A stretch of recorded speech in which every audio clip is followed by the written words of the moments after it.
Nous sommes ici sur le silo et je reçois messieurs donc Emmanuel Mouton, bonjour, Bonjour. et Jérôme Fenwick, bonjour. Donc vous êtes tous les deux de la société Sinox. Alors on va commencer par vous, monsieur Mouton, donc vous êtes le président de cette entreprise. Présentez-nous votre entreprise.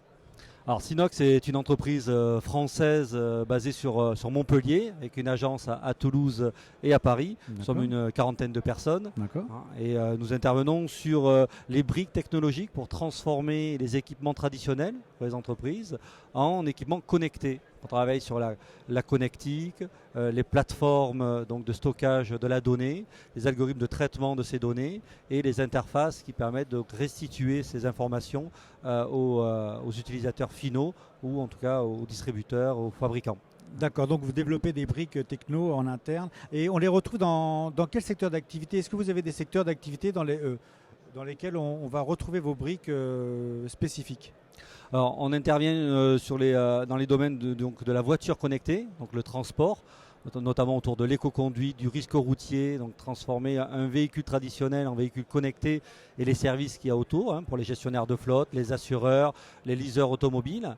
On intervient aussi dans le monde de l'énergie management pour donc les compteurs d'eau, les compteurs électriques, pompes à chaleur, chaudières, éoliennes. Donc on a fait des plateformes de consolidation de ces données. Et également dans la santé, donc pour le maintien à domicile des personnes âgées, donc là ce qu'on appelle la silver economy, où on intervient donc sur ces plateformes d'observance d'activité. D'accord. Est-ce qu'on peut parler d'un secteur de prédilection? Vous travaillez on vient le voir dans plusieurs secteurs d'activité et j'imagine que vous pouvez ouvrir votre champ d'application dans d'autres secteurs. Tout à fait. Est-ce que vous avez des secteurs privilégiés comme par exemple la santé? Alors, c'est plutôt le véhicule, le transport. Le véhicule de transport. Le transport, le véhicule connecté, notamment pour les entreprises, pour gérer les flottes automobiles. Et autour de ça, beaucoup de services nouveaux arrivent. Le véhicule connecté apporte des innovations fortes en termes de services sur le risque routier, le covoiturage dynamique, l'autopartage. Donc, vous voyez tous ces services-là pour les entreprises. Donc, on intervient sur les algorithmes et toute la technologie nécessaire à apporter ce service-là. Très bien. Alors je vais me tourner vers Jérôme. Donc Jérôme Fenwick, donc vous êtes directeur des opérations donc, chez Sinox. Alors on va voir plus particulièrement avec vous l'aspect technique. Alors bien évidemment la première chose à laquelle on pense quand on pense objet connecté, quand on parle objet connecté, c'est bien évidemment la sécurisation des données. Oui, tout à fait. Alors c'est vrai que c'est un enjeu majeur aujourd'hui. Alors Sinox fait des plateformes end-to-end depuis 2009.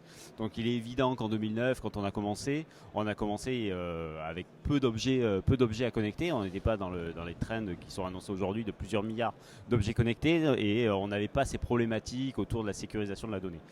Ces contraintes sont vraiment arrivées avec le temps et il a fallu vraiment relever ces challenges-là, de savoir sécuriser les données même à travers des réseaux M2M publics, savoir vraiment sécuriser, crypter la donnée durant la phase de transport, durant la phase de stockage et gérer aussi toute cette problématique de montée en volume aujourd'hui avec cette explosion de volume et de données qui sont remontées par les objets. D'accord. Vous avez parlé de stockage, donc vous faites l'hébergement des données Alors on fait aussi, on gère l'hébergement et tout le service autour de l'hébergement.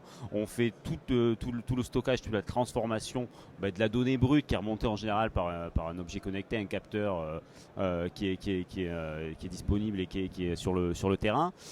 Cette donnée brute, il va falloir vraiment la consolider pour avoir un accès rapide à la donnée, mais aussi la croiser et travailler tous les algorithmes prédictifs, cognitifs un peu autour de cette donnée-là pour fournir en un temps vraiment très rapide d'accès à l'utilisateur pour qu'il puisse être alerté ou prendre la bonne décision.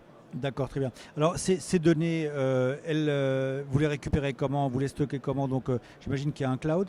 Alors on gère même plus qu'un cloud, on gère une agrégation de cloud, on a nos propres équipements avec nos propres ça c'est cloud. des développements propres? Alors ce sont des développements propres pour une partie qui sont en cours. On gère aujourd'hui différents clouds en fonction des contraintes de nos clients, contraintes en termes de SLA, contraintes en termes de sécurité, d'agrément.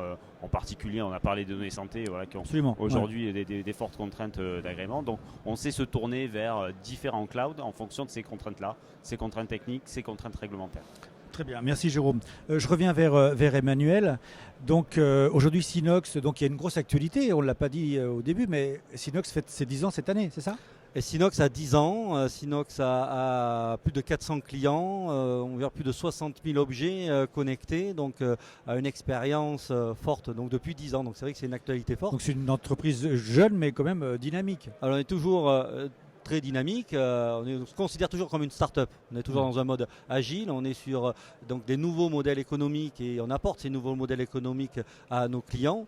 Et notre objectif est de progresser toujours dans cet esprit-là pour d'ici 3 ans doubler nos effectifs et attaquer donc l'Europe. Donc ça c'est les objectifs à court terme, à moyen terme. D'ici 2 ans, tout à fait. D'accord, très bien. Bah, écoutez messieurs, je suis ravi de vous avoir reçu ici sur notre plateau. Je vous souhaite un excellent salon, et peut-être à l'année prochaine. L'année prochaine. Merci à vous. Et je vous dis à bientôt sur M2M Mag TV.